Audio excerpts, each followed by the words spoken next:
আরও একটা ভিডিও নিয়ে হাজির হলাম। কাকে নিয়ে? অবশ্যই টিনাকে নিয়ে।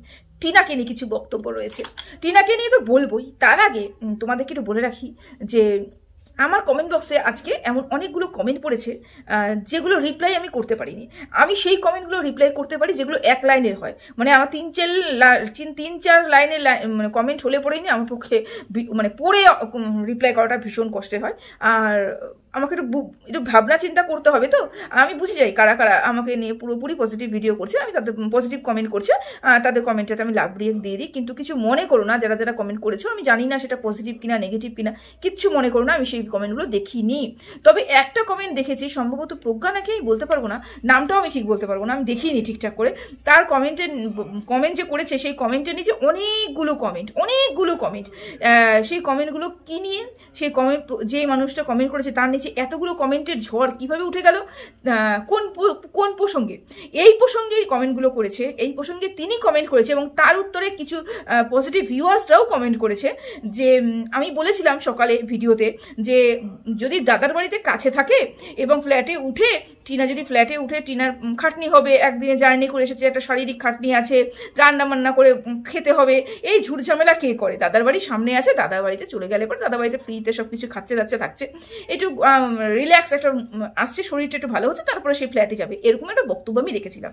তো সেই পরিপ্রেক্ষিতে একটা কমেন্ট এসে আমাকে কমেন্ট একজন করেছেন এবং বলেছেন যাদের দূরে বাড়ি এবং যাদের হচ্ছে কেউ নেই, কোনো আত্মীয় স্বজন নেই, তারা কি করে। এবার এখানটা একটু বলে রাখি। এবং তারপরে তিনি আরেকটা বলেছেন যে মনে করো যে অন্যকে, মানে এই যে টিনা দাদার বাড়িতে উঠেছে, দাদাকে হ্যারাস করা হচ্ছে না, দাদার উপরে চাপ সৃষ্টি করা হচ্ছে না, এরকম একটা কমেন্ট, এরকম হয়তো এরকমই একটা কিছু করেছে, ভুল হলে পরে কিছু ক্ষমা করে দিও, কিছু মনে করো না। তো আমি যতটুকু বুঝেছি, হালকা একটু চোখ বুলিয়ে যতটুকু বুঝেছি, উনি এই কমেন্টটা কি করেছেন। তো আমি একটা কথা বলি, দেখুন, থাকলে পরে সব কিছুই হয়, না থাকলে পরে কিছুই হয় না, এটা চরম বাস্তব কথা। আমরা যদি দূরে যাই, আমাদের যদি কোনো আত্মীয় স্বজন না থাকে, তাহলে আমরা হোটেলেই উঠি। যদি আমাদের কোনো ফ্ল্যাট না থাকে, আমাদের থাকার জায়গা না থাকে, আমরা দূরে কোনো ডাক্তার দেখাতে গেলাম, সেখানে যদি কোনো আত্মীয় স্বজন না থাকে, তাহলে কোথাও উঠবো? ফ্ল্যাটে উঠবো। যদি মনে করো যে আমার আত্মীয় স্বজন রয়েছে, তাহলে কোথাও উঠবো? আত্মীয়র বাড়িতে উঠবো, তাই তো? এটা আমরা মানুষ, আমাদের এরকমই, আমাদের এটাকে বন্ডিং বলে, মুদ্রা কথা, এটাকে বন্ডিং বলে, মানে ভালোবাসার আদান প্রদান বলে, বুঝতে পেরেছেন? এই যে টিনা যে ওই বাড়িতে যাবে, তার আগে ওর মাসির ছেলে এবং মাস্তাতো বৌদি দুজনে এসে দাঁড়িয়েছিল এবং সাদরে আমন্ত্রণ করেছে, মানে সাদরে নিয়ে গেছে। কিন্তু কোনো ওদের মধ্যে কোনো এতটুকু আমি দেখতে পারিনি কোনো খামতি রয়েছে, এতটুকু দেখতে পারিনি ওদের মধ্যে কোনো বিরক্ত ভাব রয়েছে, এতটুকু দেখতে পারিনি যে জোর করে টিনারা গেছে। না, ওরা যে সবাই ইচ্ছায় ডেকে নিয়ে গেছে এবং খুব যত্ন করে রাখছে, সেটা ওদের ভিডিও দেখলে আমরা বুঝতে পারছি। দাদা কি সুন্দর করে ওকে ম্যানেজ করছে, দাদা কি সুন্দর করে ডেকে মানে আদর আপ্যায়ন করছে, বুঝতে পেরেছে? তো এগুলো কি বলতো, এগুলো মানুষ টু মানুষ, মানে ম্যান টু ম্যান ভেরিফাই করে, মানে কে কি ধরনের মানসিকতা পোষণ করে, তাই না? ওর দাদার বাড়িতে রয়েছে এবং দাদার বাড়ি যাওয়ার আরও একটা কারণ রয়েছে, সেটা হচ্ছে আমি বলছি, দাদার বাড়িতে উঠেছে এবং ওখান থেকেই বিয়ে বাড়িতে যাবে, এই একটা কারণ রয়েছে। তো দাদার বাড়িতে দাদা সবাই ইচ্ছায় নিয়ে গেছে এবং যাদের ইচ্ছে না থাকবে তারা এরকম করে খাটাখাটনি করে, এত সুন্দর করে আপ্যায়ন করে, কি সুন্দর খাওয়া দাওয়া সমস্ত কিছু কি সুন্দর করে করছে, নিজের বাড়ির মতন করছে। নিজেদের লোকও হয়তো এতটা করবে না, ওর দাদা এতটুকু করছে। বৌদি হচ্ছে সেরকম ভালো মানুষ, সেরকম বৌদিকেও দেখছি ভালো মানুষই, ভীষণ ভালো মানুষ দেখতে পাচ্ছি। তো এগুলো কি বলুন তো, এগুলো একটা পরিবারের মধ্যে বন্ধন, তার মানে ওদের মধ্যে একটা ভালো সম্পর্ক রয়েছে। সেই কারণে ওখানে গিয়ে ওরা উঠে একদম রিল্যাক্স একটা ফিল করতে পারছে, নিজের বাড়ির মতন একটা পরিবেশ পাচ্ছে, সেই কারণে গিয়ে উঠেছে। যদি আমাদের সেরকম কোনো ব্যবস্থা না থাকতো, তাহলে তো ফ্ল্যাটেই উঠতাম। আমাদের যদি সেরকম কেউ না থাকতো, তাহলে কোথায় উঠতাম? ফ্ল্যাটে তো উঠতাম।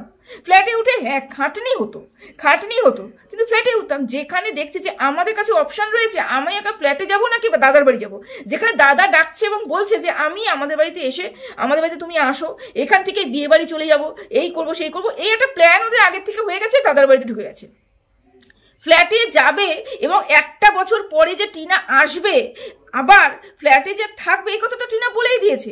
কারণ ফ্ল্যাটটা এখনো রয়েছে এবং ফ্ল্যাটে থাকাটা টিনা আছে। টিনা শুধুমাত্র এখন দাদার বাড়িতে উঠেছে। দাদার বাড়িতে ওঠার একটা বড় কারণ, সেটা হচ্ছে টিনার মা 7 বছর পর তার নিজের ভাগনার বাড়িতে গিয়ে উঠেছে, মানে বঞ্জির বাড়ি থেকে উঠেছে এবং বঞ্জিকে নিজের হাতে মানুষ করেছে। তার মানে মা এবং মাসি কিন্তু সমতুল্য। মার স্বাদটা কিন্তু মাসি একদম মেটায়। তো এই মাসি যখন বাচ্চাটাকে ছেলেটাকে মানুষ করেছে, এখন বড় হয়েছে, বিয়ে থাকা করেছে, তো মাসিকে এত সুন্দর করে আপ্যায়ন করবে এবং মার স্নেহ মর্যাদা ভালোবাসা সবকিছু দেবে, এটাই তো স্বাভাবিক কথা। এবং এটা যে এই মুহূর্তে দাঁড়িয়ে এই পরিবেশে দাঁড়িয়ে এটা যে করছে, এটাই তো অনেক বড় কথা যে মাসিকে এরকম করে আপ্যায়ন করছে। এবং মাসির গেছে বলে, টিনার মা গেছে বলেই কিন্তু ওই দাদা এবং বৌদি আরো বেশি উৎসাহ যে আমার মা আসছে, মাসি আসছে। সেই কারণে ওকে মা শুনলাম নাকি টিনার মাকে মা বলেই ডাকে। তো মা আসছে, মা আমার বাড়িতে উঠবে, এটা একটা আবদার, একটা বঞ্জির আবদার। যে বঞ্জি, তোমরা তো বঞ্জি বলো, আমি জানি না তোমরা কি বলো, আমরা কিন্তু এখানে ভাগনা বলি। তো এটা হচ্ছে ভাগনার একটা আবদার, যে ভাগনার বউ এই যে এগুলো হচ্ছে আবদার করেছে যে না তোমাকে কিন্তু এখানে আসবে, তুমি ফ্ল্যাটে উঠলে হবে না, তোমাকে আমার বাড়িতে থাকতে হবে।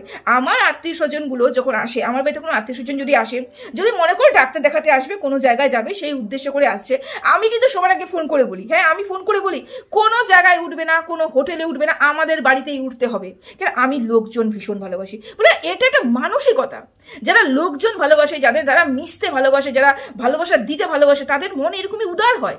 তারা কোনোদিনও চাবে না যে আমার বাড়ির লোকটা প্রথমে এসে অন্য জায়গায় উঠুক, না, কোনোদিনও চাবে না, তারা চাবে আমার বাড়িতেই উঠুক। সেরকমই ওর বাড়িতে উঠবে, মানে ভাগনার বাড়িতে উঠবে, এবং ভাগনা যে জোর জবরদস্তি করে মাকে উঠিয়েছে সেটা তো আমরা বুঝতেই পারছি। এবং ওই বিয়ে বাড়ি কিন্তু ওইখান থেকেই যাবে, ভাগনার বাড়ির থেকে কিন্তু বিয়ে বাড়িতে পৌঁছবে।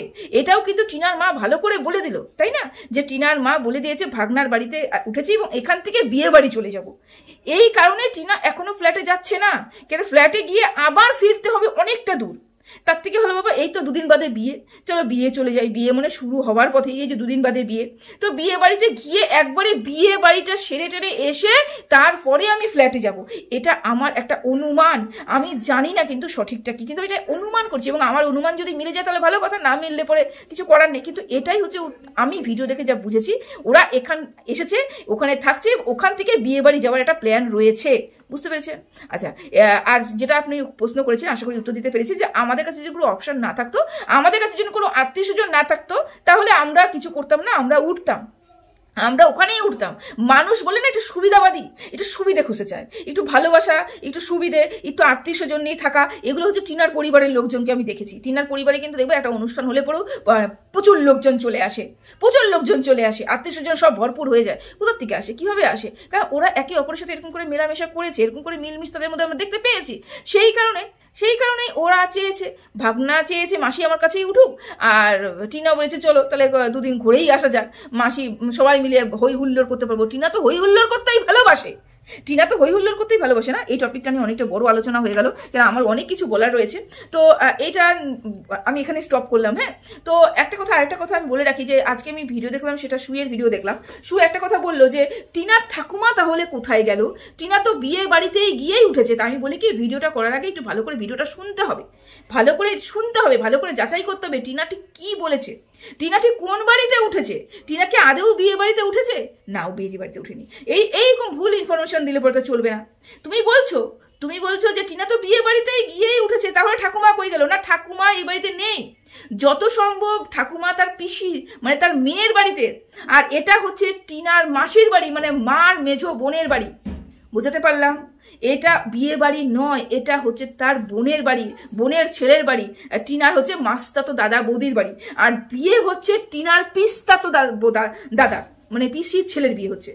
এই ব্যাপারটা এগুলো বুঝতে হবে তো। তুমি হঠাৎ করে বললে একটা কন্ট্রোভার্সি, এটা হঠাৎ করে তুমি বলে বসলে যে তুমি বিয়ে বাড়িতেই তো উঠেছো, তাহলে ঠাকুমা কই গেল? ঠাকুমা বিয়ে বাড়িতে পৌঁছে গেছে, আমার যত সম্ভব, আমাদের যতটুকু মনে হচ্ছে ঠাকুমা বিয়ে বাড়িতে পৌঁছে গেছে। এবার তুমি বলছো যে মানুষকে আর কত মিথ্যে কথা বলবি, ঠাকুমার সম্বন্ধে কেন কিছু বলছি না। আচ্ছা, তোমরা যে এই যে সিরিজগুলো দেখো, এই যে ধারাবাহিকগুলো দেখো, তোমরা এই ধারাবাহিকের মধ্যে তোমরা যেরকম চাও সেরকম এপিসোড তোমরা দেখো না তো। এপিসোডগুলো কিভাবে হয়? এপিসোডগুলো হয় একদম সুন্দর করে গুছিয়ে, যাতে ভিউজটা হয়, কিছু রয়ে শোয়ে খেলে। এবং যে যারা হচ্ছে এই যে আমাদের জি বাংলায় বলতে পারো, বা এই যে আমরা নেটফ্লিক্সেও দেখি, তারপরে হচ্ছে হইচয়ে দেখি, দেখি তো আমরা। তো এই যে এপিসোডগুলো আমরা দেখি 1 2 3 4 করে এরকম করে তো দেখি, তাই না? আমরা ইন্টারেস্ট আমাদের কি করে বলো তো, পুরো ইন্টারেস্টটা ইনক্রিজ করায়, পুরো ইনক্রিজ করায়। এই বাবা এখন কি হবে, এই বাবা এখন কি হবে, এবার পরের দিন যদি কোনো এপিসোড দেয় সাথে সাথে আমরা হুমড়ি খেয়ে পড়ি, এরপর এটা হবে। আমাদের মাথা ব্রেনটা ঠিক ওরকম করে ওরা চালায়। ঠিক ব্লগাররাও কিন্তু সেই টাইপের ব্লগাররা সেইভাবে ভিডিও করবে যেরকম ব্লগাররা চাইবে। যে ব্লগাররা এখানে ইনকাম করতে এসেছে, ভিউজ ইনকাম করতে এসেছে, ঠিক ওইভাবেই ভিডিও করবে যেইভাবে ব্লগাররা চাইবে। এবং দর্শকদের এই যে বাড়াচ্ছে, উৎসাহটা বাড়াচ্ছে, মানে জানার ইচ্ছেটা বাড়াচ্ছে, ঠাকুমা কই গেল, ঠাকুমা কই গেল, ঠাকুমা কই। তারপরে এক সময় এসে ঠাকুমার কথা বলবে, যেদিনকে ঠাকুমাকে দেখাবে সেদিনকে সবাই হুমড়ি খেয়ে পড়বে। তো এগুলো এরকম করে চলে এসেছে। তুমি কন্ট্রোভার্সি ক্রিয়েটারও এটা এখনো পর্যন্ত বুঝতে পারলে না। আর বলে গেলে মিথ্যে বলছো না। ও সত্যিও বলেনি, ও মিথ্যেও বলেনি, ও মিথ্যে বলেইনি, ও কোনো কিছু বলেইনি, ও চুপ করেই রয়েছে। বুঝতে পেরেছো? যাই হোক, আর সবসময় কিন্তু চুপ করে থাকা কিন্তু সম্মতির লক্ষণ নয়। এরা বলবে চুপ করে থাকা সম্মতি না, না, কিছু সময় চুপ করে থাকতে হয় নিজের ভালোর জন্য। তো নিজের ভালোর জন্য, চ্যানেলে গ্রো করার জন্য, ভিউজ ইনকাম করার জন্য ও যদি করতে পারে তাহলে করুক। এবং যখন সঠিক উত্তর দেবে তখন আমরা দেখবো। আমাদের মতন তো ওর জীবন চলবে না, আমাদের মতন তো ও চালাবে না তার জীবন, তাই না? আচ্ছা, এরপরে তুমি বললে এই যে ভুল ধারণাটা একটা ভাঙলাম যে ও বিয়ে বাড়িতে গিয়ে উঠেছে। না, বিয়ে বাড়িতে ও ওঠেনি। তারপরে তোমার আরো একটা বক্তব্য, দেখো তুমি তো বলে পুরো পরিবারটাই পরক্রিয়ারত। আমি জানি না তুমি কাকে কাকে পরক্রিয়া করতে দেখেছো, শুধুমাত্র টিনা বাদ দিয়ে কাকে কাকে পরক্রিয়া দেখেছো। হয়তো তোমার কাছে কোনো প্রমাণ রয়েছে, হয়তো প্রমাণ দিয়েই তুমি কথা বলছো, তাই না? না হলে এত সুন্দর করে স্ট্যাম্প লাগাচ্ছ কি হবে, এত সুন্দর করে স্ট্যাম্প লাগিয়ে দিচ্ছ কি হবে? আমরা তো স্ট্যাম্প লাগাতে পারি না, আমরা হয়তো হবে এরকম করে একটু অনুমান করি। তুমি এত সুন্দর স্ট্যাম্প লাগাচ্ছ কি হবে? নিশ্চয়ই তোমার কাছে কোনো প্রমাণ আছে ওরা পরক্রিয়া করছে। আমি বারবার করে বলি যে এত সুন্দর যখন স্ট্যাম্প লাগিয়ে তুমি বলতে পারো, একদম দৃঢ় নিশ্চিত যে তুমি ওরা পুরো পরিবার পরক্রিয়া করছে, তাহলে প্লিজ তুমি সেই জিনিসগুলো আমাদের সাথে শো করো, আমাদেরকেও দেখাও। আমরা তো দেখতে চাই, আমাদের তো ভুল ধারণা আমরা ভাঙতে চাই, সবসময় যেন ভুল ধারণা ভাঙতে চাই। এবার একটা কথায় আসি, সেটা তুমি কি বললে যে আমি খুব ফ্লেক্সিবল। কি ফ্লেক্সিবল, কিরকম ফ্লেক্সিবল? যে আমি যখন দেখবো যেটা সেটা নিয়ে কথা বলবো। আমি একজন কন্ট্রোভার্সি ক্রিয়েটার, কোট আনকোট, সেটা হচ্ছে শু বলছে, আমি একজন কন্ট্রোভার্সি ক্রিয়েটার। আমি যখন দেখবো ভালো কথা বলছি, তখন ভালো জিনিস দেখছি, তাকে নিয়ে আমি অ্যাপ্রিসিয়েট করব। তার মানে এটা নয় যে আমি তার কাছে চলে যাচ্ছি, তার পা চাচ্ছি, বা তাকে কোলাকুলি করছি, তার সাথে সখ্যতা তৈরি করছি, এটা নয়। সেরকমই আমি যদি মনে হয় কাউকে নিয়ে খারাপ কথা বলার, আমি বলবো। আমি যদি খারাপ দেখি তাও বলবো। তার মানে এটা নয় যে আমি তার প্রতি শত্রুতা করছি। ঠিক এই জায়গাটাতেই আমার পয়েন্টটা, ঠিক এই জায়গাটাতেই আমার পয়েন্টটা। আচ্ছা, এই ওয়াইটিতে প্রত্যেকটা মানুষ তো তাই করতে এসেছে না? তাহলে আমি কি করতে এসেছিলাম? আমি নিজেকে কি বলবো, গুলামির থেকে বের করে, হ্যাঁ আমি এগুলো স্বীকার করতে তো আমার বিন্দুমাত্র অসুবিধা নেই, আমি বায়াসনেস দেখিয়েছি, সেখানে তো স্বীকার করতে আমার কোনো অসুবিধা নেই। আমার সমস্যাটা হয়েছে আমি তোমার প্রতি ভালোবাসা দেখিয়েছি, সেটা আমার দেখানোটা উচিত হয়নি। ওয়াইটিতে যে ভালোবাসার কোনো মূল্য নেই সেটা প্রথম তো বুঝিনি, তখন নতুন এসেছি, সেজন্য ভালোবাসা তোমাকে দেখিয়েছি, ভালোবাসা অপাত্রে দান করার মতন করেছি। সেটা নিয়ে আমার কোনো দুঃখও নেই, কোনো কষ্ট নেই, সবকিছু মিটমাট করে দিয়েছি। আমি এখন কি করছি, কন্ট্রোভার্সি করছি। তো আমার যেই জায়গাটাতে আমার মনে হবে তুমি ভুল বলছো, তোমাকে বলার অধিকার আমার রয়েছে যে আমি কন্ট্রোভার্সি ক্রিয়েটার, যেই জায়গায় দেখবো তুমি ভুল বলছো আমি তোমাকে ভুল ধরিয়ে দেবো। তার মানে এটা নয় আমি তোমার সাথে শত্রুতা আমি করছি, তার মানে এটা নয় তোমাকে আমি ডিফেম করার চেষ্টা করছি, তোমাকে নিয়ে নোংরামি করছি, তোমাকে নিয়ে কোনো গেম খেলছি। আর আমার যদি মনে হয় তুমি কোনো ভালো কথা বলছো, তাহলে সেটা নিয়েও আমি অ্যাপ্রিসিয়েট করবো। তার মানে এটাও নয় যে তোমার প্রতি আমার সহৃদয় আমি হয়ে গেছি, তোমাকে আবার চাটতে যাচ্ছি, তোমার সাথে আবার সখ্যতা করার ইচ্ছে রয়েছে। এই ভুল ধারণা তুমি তোমার মন থেকেও বের করো। যেরকম তুমি কিমাকে এই কথাটা বললে, সেরকম ভুল ধারণা তুমি তোমার মন থেকে বের করো। কেন অনেক সময় আমার যেই জায়গাটাতে মনে হয়েছে তুমি সঠিক বলেছো, আমি সেখানে বলি এই জায়গাটা ঠিক বলেছে। আজকে এই জায়গাটা কোন জায়গাটা তুমি ঠিক বলেছো, যেখানে রিম্পা প্রত্যেকটা মানুষের পরক্রিয়া নিয়ে আলোচনা করতে পারে, সেখানে কিমার পরক্রিয়া নিয়ে মুখ খোলে না। কেন মুখ খোলে না? এই যে তুমি প্রশ্নটা করেছো, সঠিক প্রশ্ন করেছো, এটাকে তোমাকে আমি সাপোর্ট করি এই সময় জায়গাটাতে। কিন্তু তুমি যেই জায়গাটাতে দেখছো না, সেই জায়গাটাতে তুমি নিয়ে কিভাবে বলছো এই জায়গাটাতে আমি তোমাকে সাপোর্ট করি না। তার মানে এটা নয় একদিকে তোমাকে আমি চাটতে যাচ্ছি আর আরেক দিকে তোমাকে আমি ডিফেম করার চেষ্টা করছি। না, এখানে আমি কি করতে বসেছি, কন্ট্রোভার্সি করতে বসেছি। আমিও ফ্লেক্সিবল, আমারও যেখানে ইচ্ছা সেখানে আমি ভিডিও করতে পারি, তাই না? তাহলে যখন আমি তোমাকে নিয়ে নেগেটিভ কন্টেন্ট করেছি কোনো এক সময়, এখনো করছি, যে জায়গাটা আমার মনে হচ্ছে, তুমি কেন ওই ভেতরের খবরটা রিভিল করতে শুরু করলে? তুমি কেন আমি যে তোমাকে জিজ্ঞাসা করেছিলাম ইয়েলো ডলার কেন এসেছিল, সেই শুধুমাত্র একটা কথা জিজ্ঞাসা করেছিলাম, ইয়েলো ডলার কেন এসেছিল, সেটা তোমাকে বিক্রি করতে হয়েছিল, সেটাও বিক্রি করতে হয়েছিল। তোমাকে নিয়ে আমি নেগেটিভ কন্টেন্ট করি, কিন্তু তুমি বলতে পারবে যে ভেতরের একটা খবর মন্দির তোমাকে নিয়ে বলেছে ওয়াইটিতে? কেউ বলতে পারবে যে মন্দির মুখ থেকে সুর সম্বন্ধে কোনো ভেতরের খবর রিভিল হয়েছে? শুধু তোমার সম্বন্ধে নয়, আদার্স আরো অনেক মানুষের সাথে আমার যোগাযোগ রয়েছে, কিন্তু বলতে পারবে যে তাদেরকে নিয়ে আমি নেগেটিভ ভিডিও করি, অথচ তাদের নিয়ে আমি একটাও ভেতরের খবর রিভিল করছি? আমার দরকারই পড়ে না, কিন্তু তোমার দরকার পড়ে।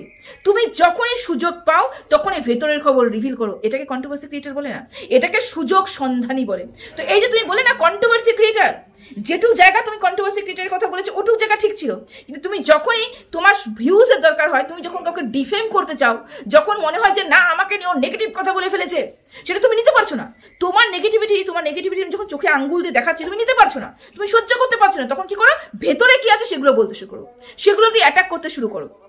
ভিডিও যদি তোমার করতেই হয় ভিডিও করো, কিন্তু না, তোমার উদ্দেশ্য ওই ভেতরের খবর রিভিল করা। তাই তুমি প্লিজ নিজেকে বলো না যে আমি খুব ফ্লেক্সিবল, আমার যখন যেটাকে মনে হয় তখন সেটা বলি। না, তোমার উদ্দেশ্য ওই ভেতরের খবর রিভিল করা। কারণ কি, তোমাকে নিয়ে যারা নেগেটিভ কন্টেন্ট করছে তারা প্রত্যেক তোমার সাথে কি কথা বলেছিল না বলেছে সব তুমি রিভিল করেছো, প্রত্যেকটা কথা রিভিল করেছো। যদি তুমি বলতে যে না ওরা তো কন্ট্রোভার্সি ক্রিয়েটার, ওরা যে দেখেছে ভুল বলেছে, আমি তো তোমাকে নিয়ে নোংরামি করিনি, আমি তো তোমাকে নিয়ে কোনো খারাপ কথা বলিনি।